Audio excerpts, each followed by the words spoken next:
baru banget bangun. Jadi tadi aku habis makan siang di luar, terus balik ke rumah ketiduran, bangun-bangun sudah tidak ada orang. Ternyata pacarku sedang ngeliat tetangganya, gengnya lagi pada main badminton. Jadi hari itu ada kayak turnamen badminton gitu di, gua gak ngerti deh, kayaknya di tower ini doang apa di mana, terus dia di sponsornya, jadi dia kayak harus ngasih hadiah segala macam, biasalah bapak-bapak gitu. Oke, nah video kali ini gue kayaknya pengen bikin ini. Sebenarnya gue tuh udah banyak banget ngeliat video orang-orang bikin apa yang gue pelajarin sebelum umur 30, apa yang gue pelajarin sebelum umur 40, apa yang gue pelajarin di umur let's say 25 tahun kayak gitulah. Nah, sebetulnya gue udah bikin konten ini di TikTok dan Instagram gitu. Jadi gue nge-post hal-hal yang gue pelajarin setelah umur 25 gitu. Karena Mei kemarin gue baru aja berumur 25 tahun. Yes, dan gue berpikir gue sudah tua secara critical age gitu. Oh ya, gue mau sharing dulu. Jadi umur itu ada 3 jenis guys. Nah, yang pertama itu adalah critical age. Critical age chronological age. Dia itu maksudnya adalah umur yang nggak bisa lo ubah, kayak dari lahir lo 0 tahun, terus 1 tahun, 2 tahun, 3 tahun, sampai sekarang 25 tahun kayak gitu. Itu chronological age. Nah, yang kedua adalah biological age. Nah, biological age itu adalah umur tubuh lo gitu. Jadi kulit lo itu usianya berapa tahun, kayak umur berapa gitu. Terus digest system lo tuh umurnya berapa, kayak gitu. Kan ada ya yang misalnya orang masih umur 18 tahun tapi kulitnya umurnya tuh udah kayak umur 25 atau 30 tahun. Nah, itu masuknya ke biological age. Nah, yang ketiga itu adalah psychological age. Jadi gimana caranya lo berpikir psychological lo tuh umurnya berapa gitu. Karena kadang ada orang yang umurnya udah 40 tahun aja tapi psychologicalnya, mindsetnya, pikirannya tuh masih kayak anak umur 20 tahunan gitu, yang gak dewasa gitu. Anyway, age is just a number. Tapi dengan 25 tahun ini gue merasa gue lebih membatasi diri lebih banyak. Terus gue lebih wise memilih sesuatu menurut gue, cuma gue gak tahu orang melihatnya gimana. Tapi gue tetap menjadi seseorang yang centil belanya gitu kan. Ya emang gue begini gitu dari dulu gitu. Oke. Terus kita mulai saja. Bentar.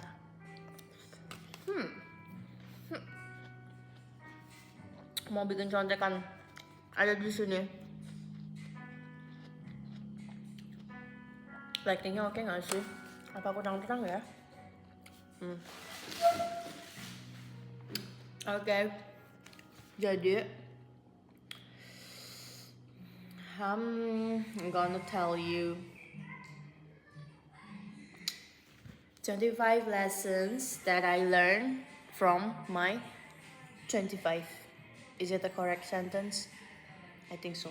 Oke, ini adalah 25 pelajaran yang gue pelajari sampai umur 25 tahun. Yang pertama adalah trust your intuition. Jadi lo harus listen to your heart, dan if you doubt about something, you better leave. Karena semakin kesini lo harus benar-benar mulai mendengar intuisi lo. Lo harus benar-benar mendengar suara hati lo gimana gitu. Kadang gue ngerasa ragu, gue hesitate di tengah-tengah ketika gue mau memulai sesuatu atau memutuskan sesuatu. Nah, dari situ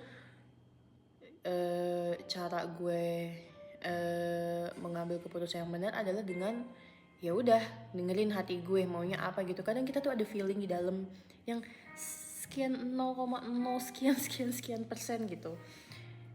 Tuh, jadi trust your intuition. Kalau lo lagi ragu, just listen to your heart. Diem dulu, tenang dulu gitu. Nah, yang kedua adalah no one can help you. That's why you have to secure yourself first. Walaupun kita ini makhluk sosial, tapi menurut gue, lo adalah satu-satunya penolong untuk diri lo sendiri. Karena kalau bukan lo, siapa lagi? Let's say bahkan menurut gue ya, keluarga dan orang tua lo bahkan itu nggak bisa menolong diri lo. In the end, you're the only one who can save yourself. So, get ready for any possibilities in the future. Ya, lo harus siap untuk menolong diri lo sendiri, prepare untuk diri lo sendiri gitu, karena lo nggak tahu jedar apa yang akan terjadi di masa depan. Even kayak 1 detik ke depan ini gue juga nggak tahu gue bakal kenapa-napa gitu. Dan number 3, credit card and membership are your guardian angel. Ini bener banget, karena kalau misalnya lo punya membership, let's say di toko A, toko B, toko C. Nah, membership itu bisa lo pakai buat ngumpulin poin gitu. Apalagi especially gue kan orangnya suka banget belanja. Gue tuh hobi belanja gitu. Jadi kalau gue punya membership banyak, mereka tuh bakal ngasih gue diskon lebih, potongan lebih dari poin-poin yang udah ada gitu. Dan kalau misalnya lo pengguna credit card, lo tuh bisa dapetin potongan lebih banyak gitu. Kayak apa ya, misalnya gue kan suka banget ke Starbucks. Nah, setiap hari Senin sama Rabu di Starbucks tuh kalau misalnya lo pakai kartu kredit BCA, itu tuh pasti ada potongannya gitu. Jadi ya sebetulnya menurut gue memberi manfaat sih membership dan credit card itu gitu. Ya tapi lo harus bener-bener bijak buat menggunakannya gitu. Jangan sampai lo malah jadi impulsif gitu. Yang keempat, you have to hold your 911 tightly. Maksudnya apa tuh, Beb? 911. Nah, 911 itu adalah orang yang bisa, like, let's say you can count on her or on him in every situation. Kayak orang yang selalu ngebales chat lo tengah malam, orang yang selalu ngangkat telepon lo out of nowhere, lu nelfon terus dia ngangkat gitu. Terus orang yang selalu ada buat lu pas lu ada masalah gitu. Orang yang selalu punya waktu buat lo gitu. Sebenarnya ini tuh bisa sahabat, bisa orang tua, bisa adik atau kakak gitu. Pokoknya orang-orang yang bisa menjadi emergency call lo gitu. If you got something, mereka akan ada di situ, mereka akan bantuin lo gitu. Dan menurut gue setelah umur 25, ya lo mesti punya sih salah satu orang, let's say 1 atau 2 yang bisa dikatakan sebagai 911 lo gitu, untuk membuat diri lo aman aja gitu. Jadi please, kalau kalian udah nemuin orang yang bisa ngebantu kalian dalam situasi apapun without judging, ya lo harus holding them tight. Karena orang kayak gitu tuh bukannya diminta gitu loh. Lu nanti kalau gue ada apa-apa, jangan tinggalin gue, ya nggak kayak gitu. Orang-orang kayak gitu tuh kayak yang ya udah terjadi, it happens naturally gitu. Terus wait, mati handphonenya. Yang kelima adalah your parents might not be on your side in every case, but they would not leave you at any cost. Jadi maksudnya apa? Especially buat gue ini kan anaknya mondar-mandir dari usia gue 5 tahun. Gue tuh mondar-mandir gitu karena orang tua gue kan divorce. Jadi dari kecil tuh gue udah terbiasa buat tinggal berpindah-pindah gitu. Rumah gue ada 2, ada 3, gue harus mondar-mandir ke sini. Kayak hari ini gue berangkat dari rumah A, terus gue pulang ke rumah B, terus besok tiba-tiba gue udah di kota lain gitu. Bahkan waktu itu juga sempet kayak hari ini gue di negara mana, besok di negara mana, kayak gitu deh pokoknya. Nah, terus kenapa gue bilang orang tua lo tuh mungkin tidak ada di setiap momen kehidupan lo gitu, tapi orang tua lo gak akan meninggalkan lo dalam keadaan apapun. At any cost, they will not leave you. Jadi karena akhir-akhir ini gue hobi banget traveling, gue pergi-pergian mulu gitu, gue tuh jarang ngubungin orang tua gue gitu. Bahkan orang tua gue tuh tahu, misalnya let's say gue lagi di Singapura gitu, terus orang tua gue kayak tahu karena ngeliat postingan gue di Instagram gitu. Dan gue juga jarang update ke orang tua gue, taunya gue mau pergi aja gitu. Tapi satu waktu gue masuk rumah sakit coy, dan yang ada di kamar UGD itu orang tua gue, dan orang yang taking care of me is my parents gitu. Jadi mungkin mereka memang gak ada di setiap momen indah lo, di setiap momen lo kesana kemari gitu, tapi orang tua lo gak akan ninggalin lo, gak akan ninggalin lo semiskin-miskinnya lo, sejelek-jeleknya lo, nggak punyanya lo. Orang tua lo tuh gak akan ninggalin lo gitu. Jadi you have to respect them. Karena especially buat gue, orang tua gue kan 4 gitu, jadi gue ngerasa kayak wow, double parents, double blessings gitu. And I'm happy for having them. Oke, yang keenam adalah don't be hard to yourself. Gue adalah tipikal orang yang, gue gak bilang gue ambitious, tapi gue itu perfectionist. Dan dengan perfectionistnya gue itu, gue jadi memberatkan diri sendiri gitu. Kayak kalau misalnya gue ngerjain satu hal, selesai sih, cuma gak perfect gitu. Jadi gue ngerasa, aduh, gak pengen nih, gue harus nge-push diri gue kayak gini gitu. Dan kebiasaan jelek lainnya adalah gue selalu melabeli diri gue kalau gue tuh belum cukup. I can get more gitu. Karena gue bersyukur banget ya, soalnya orang tua gue memprovide ini itu, orang tua gue membolehkan, mendukung gue untuk ini itu gitu. Tapi masa dengan privilege yang sudah ada, gue tidak memanfaatkan itu dengan baik. Harusnya I can get more than this. Gue selalu mikir kayak gitu. Memang sih sebetulnya harus ada dibatasi rasa bersyukur. Gue bersyukur gitu, cuma kalau misalnya gue ngerasa I still can get more than this gitu, dan justru itu gak bagus. Makanya di sini tuh gue bilang don't be too hard to yourself gitu. Lo harus mulai merasa bersyukur dan cukup untuk apa yang lo punya gitu. Bukan berarti lo ya seadanya aja, enggak. You have to push yourself, tapi don't be that much hard to yourself, karena gak bagus juga. Nantinya akhirnya lo malah bakal dapet mentally stress gitu. Okay, next.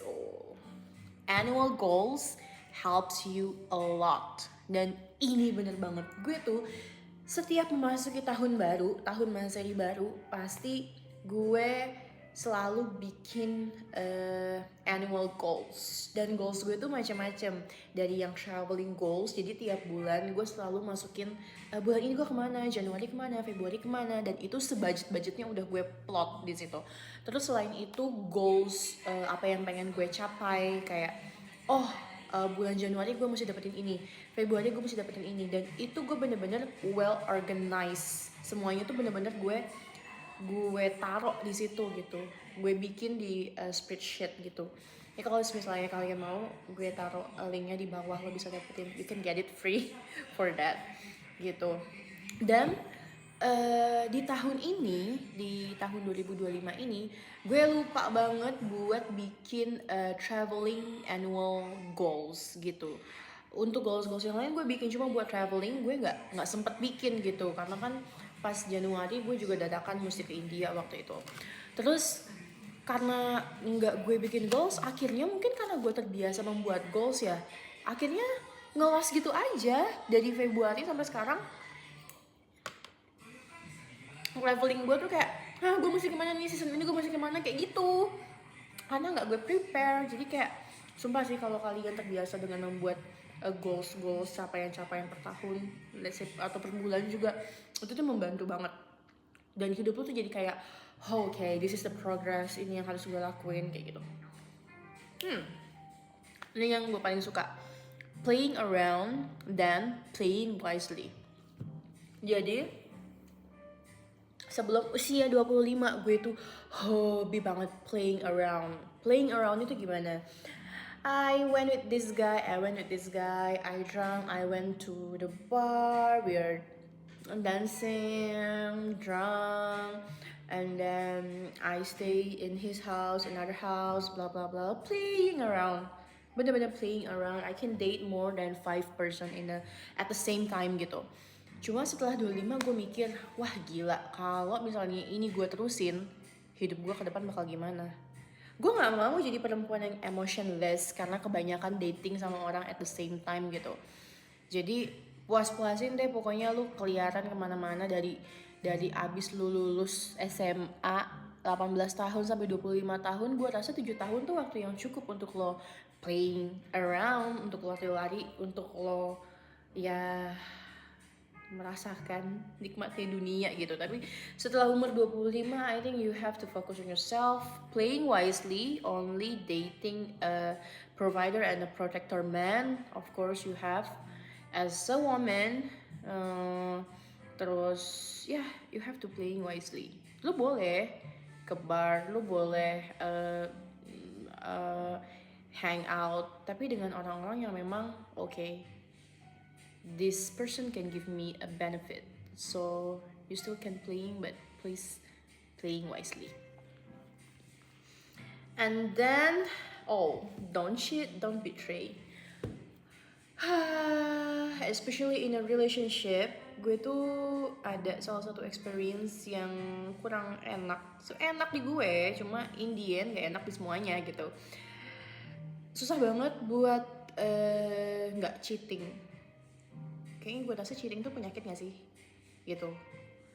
So intinya adalah kalau lo expect orang loyal, kalau orang expect lo setia, kalau ya lo juga harus setia sama orang gitu. Sesimpel itu sih sebenarnya. Don't betray, don't cheat.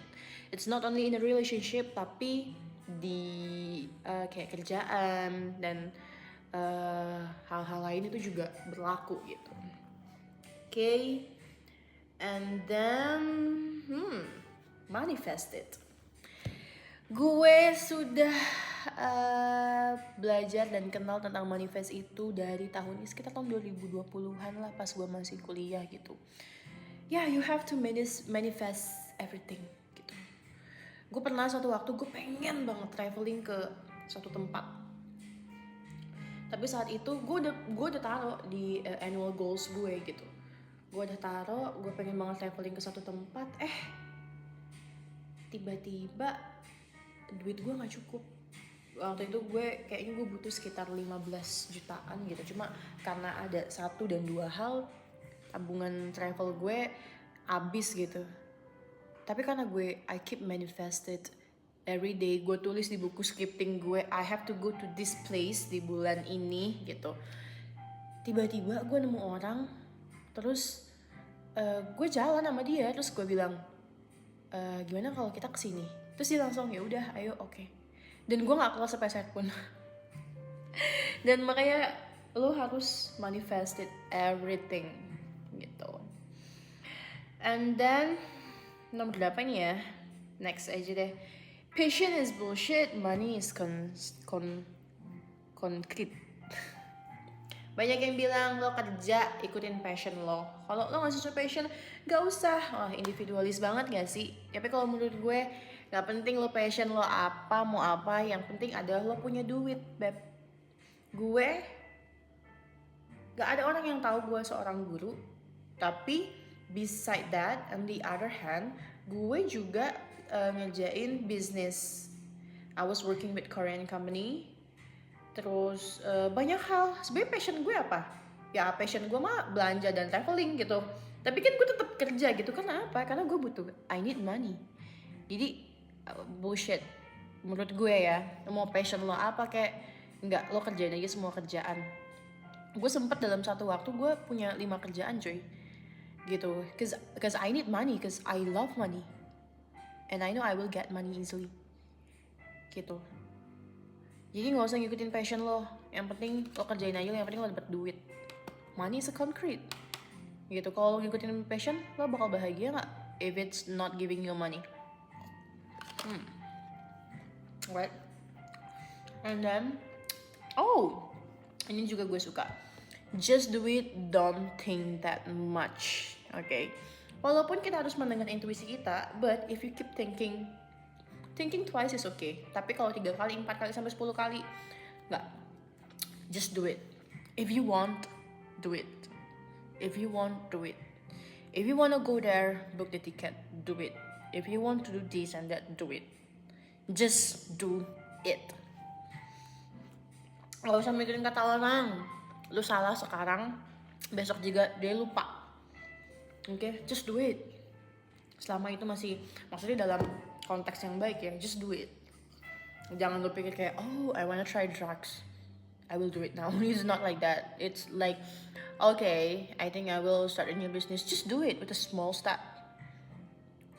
Buy that book, watch that podcast, the business podcast. Do it. If you want to go for a hiking, do it. If you want to traveling to another country, do it. Check the ticket, pack your luggage, do it. Do it. This is the important thing also. Don't trust anyone easily. Sebenarnya ini gue dapetin karena mantan gue, dia selalu bilang dulu pas gue masih sama dia, Beb, lo tuh nggak bisa gampang percaya sama orang gitu. Terus gue bilang, ya gue mah seneng aja ya percaya sama orang gitu. Maksudnya kenapa lu harus expect sesuatu yang jelek sama orang gitu. Cuma ini bener-bener harus hati-hati sih guys. Jangan terlalu percaya sama orang karena lo nggak tahu apa yang dia pengen dari lo gitu. Even kadang garam kelihatannya kayak gula, ya kan? Jadi apalagi kalau lo baru kenal terus kayak you trust him, no, don't do that baby. Oh, this is also important. Gila kayak semuanya important deh. Don't ask for relationship advices from your friend. Karena lo nggak tahu, mungkin temen lo ternyata naksir sama lo. Kalau nggak, temen lo naksir sama pasangan lo.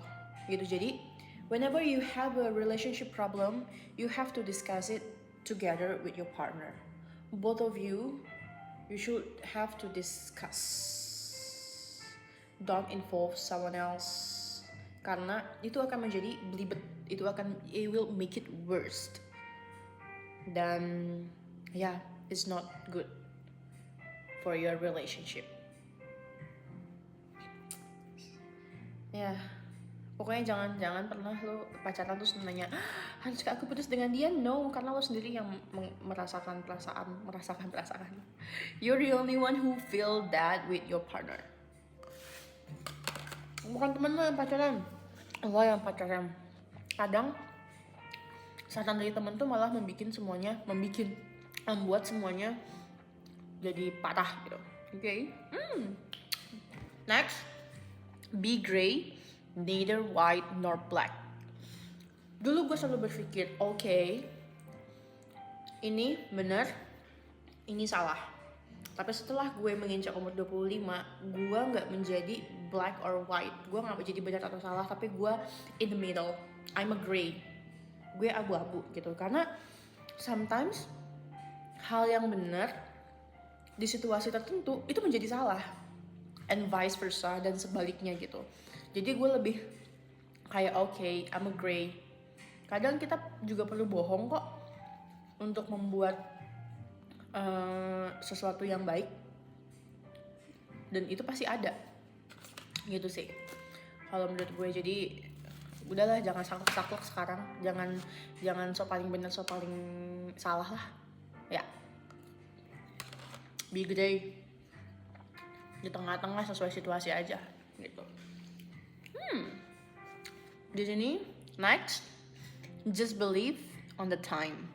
Yes, gue tuh orangnya cukup sabar ya sebetulnya. Kayak yang penting gue udah memanifest semuanya. Jadi buat lo di sana mungkin yang masih di bawah 25, just believe on the time. Apa yang lo inginkan, apa yang lo pikirkan, hal yang baik-baik itu akan terjadi sama lo pada waktu yang tepat.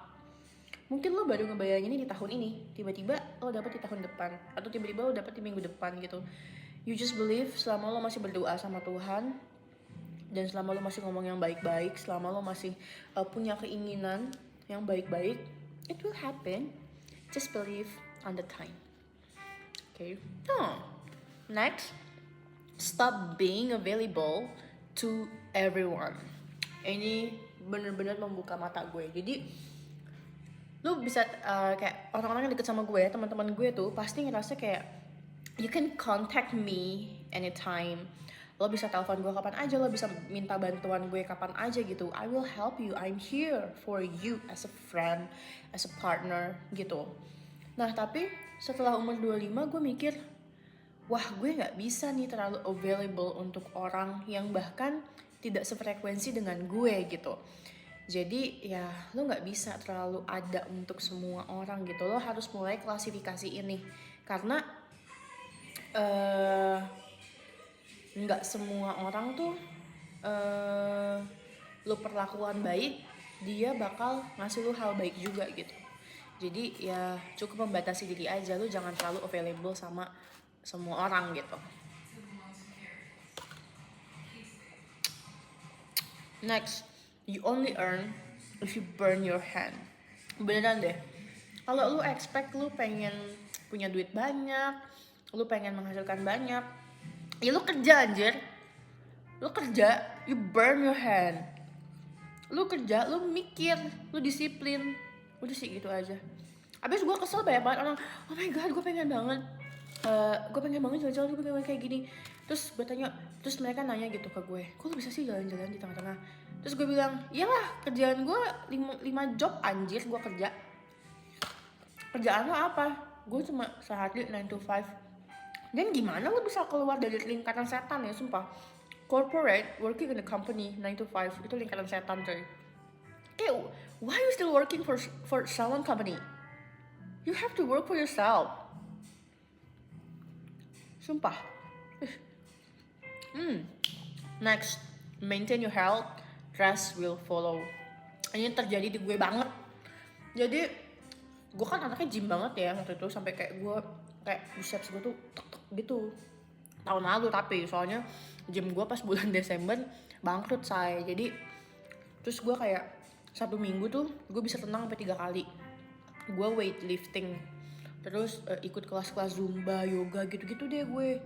Tahun lalu tuh 2024, cuma karena gym gue bangkrut jadi gue tuh nggak bisa kalau misalnya tempatnya nggak serak banget sama gue, nggak mau gue di situ gitu. Terus ya itu, maintain your health, nanti sisanya bakal ngikutin gitu. Karena kalaupun lo punya semuanya dan lo nggak sehat, lo nggak bisa ngapa-ngapain juga kan. So maintain your health gitu. Dan ini nih, pasti semua orang di bawah 25 mostly harus dengar ini. Keep everything private. Gue adalah orang yang oversharing parah. Oversharing abis.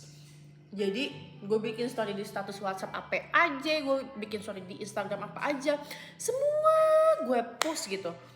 Sampai gue lagi tiduran bercanda sama laki gue di kasur juga gue post di Instagram. Terus kayak ternyata dari situ tuh banyak, gue kira nggak banyak orang yang notice gitu, ternyata banyak banget orang yang mungkin mereka ngefans sama gue gitu ya.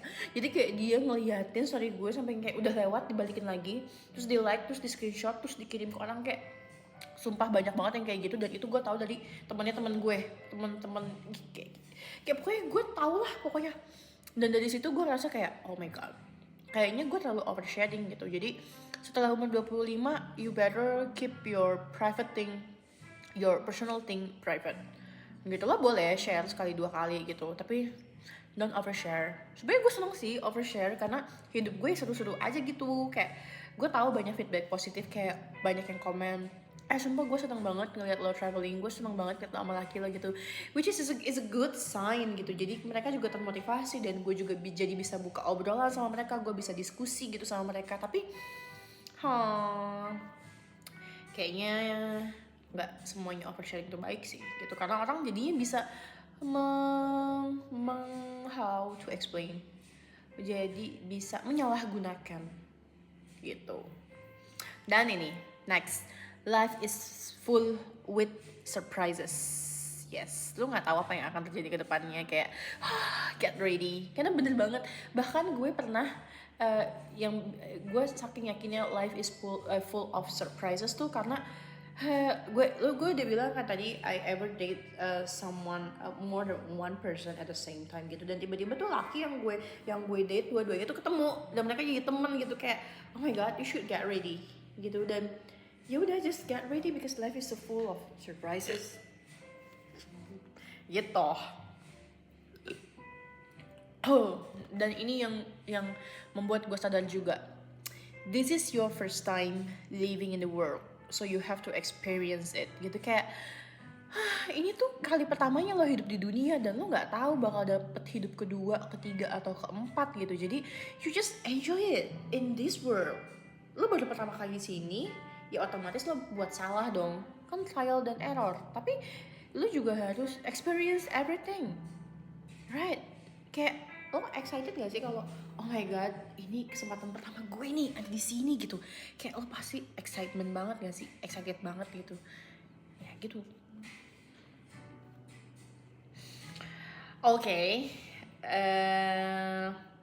ini lucu sih. Watch an inspirational Indian movie at least once, karena gue tuh kayaknya getting addicted with Indian things gitu. Tapi emang gue dari kecil tuh gue suka banget sama film-film India gitu. Nah, menurut gue lo semua harus mulai coba nonton film-film yang inspirational tapi dari India gitu. Karena bener-bener apa ya, mereka tuh bener-bener ngasih pelajaran hidup gitu. Ya nangis-nangisnya, joget-jogetnya dengan musiknya itu. Kalau menurut gue yang paling ngena dari beberapa film gitu, selain film Cina, ya film India sih. Bener-bener film India tuh membekas banget gitu.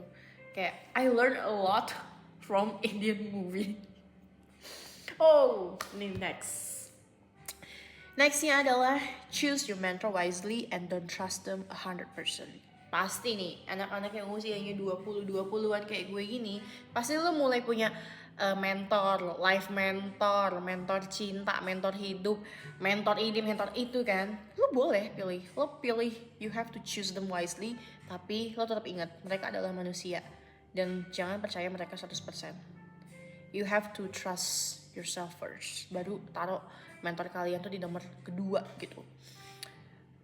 Karena apa? Karena ya lo nggak tahu apa yang udah mereka lalui, dan you have a different background also. Lo ambil aja advice mereka yang bagus gitu, tapi bukan berarti apa yang dia lakuin dan lo juga harus lakuin gitu.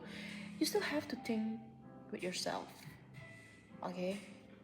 Khusus untuk orang-orang yang punya mentor aja sih ini, karena gue gila ya, gue tuh punya life coach, gue punya mentor spiritual, dan gue punya mentor dating juga. Jadi kayak mentor gue banyak banget gitu. Tapi setelah gue sadarin kayak okay, gue kayaknya nggak bisa ngikutin mereka 100%. I cannot trust them 100% gitu.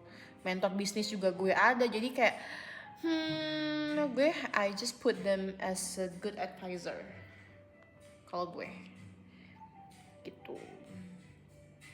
Dan yang terakhir, nomor 25 adalah try to work in a cross-sectoral or multidisciplinary team. Maksudnya apa? Coba deh lo kerja di tempat yang gak sesuai sama yang lo pengen, yang gak sesuai sama jurusan lo. Experience it. Gak apa-apa. Gue bener-bener multidisiplin. Gue guru, tadi gue udah bilang gue guru, gue ngerjain bisnis, gue punya catering, terus I'm doing my own business now, terus banyak lah pokoknya gitu. Jadi misalnya lu lulusan farmasi, lu kerja di bank, ya udah nggak apa-apa. Terus habis itu lu lulusan seni, terus tiba-tiba lu jadi desainer, ya udah nggak apa-apa. Misalnya kalau nggak dalam satu waktu lu kerja misalnya jadi desainer interior, terus selain itu lu juga kerja jadi bartender, ya udah nggak apa-apa. Kan hidup ini sekali lagi apa beb, collecting all the puzzles. Gak apa-apa, you have to try. Gue bukannya menyarankan, tapi gue nyuruh lu mesti kerjain multidisciplinary gitu, karena tiap disiplin kerjaan tuh beda-beda culture-nya gitu. Dan dari situ lo kayak lebih mengenal diri lo. Oke, gue rasa gue oke di sini nih, gue rasa gue bisa berkembang di sini nih, kayak gitu. Karena you have to do that. Come on man, we are young. What else we can do? Kerja, experience the life, enjoying the life, liburan, dating, hang out. What else? Earn the money. What else? That's all what we can do, girls, boys, all of my friend. Yes, gitu. Oke. Udah sampai situ aja. Udah 25 kan, Beb? Oke deh. Sampai bertemu di video selanjutnya. Aku ingin menelpon lakiku dulu karena aku sudah lapar, ingin makan malam, tapi dia belum balik. Kayaknya dia lagi ngasih hadiah deh ke bocil-bocil yang menang badminton. Badmintonnya badminton bocil, Beb, bukan badminton orang tua gitu loh. Oke, see you on the next video. Bye bye.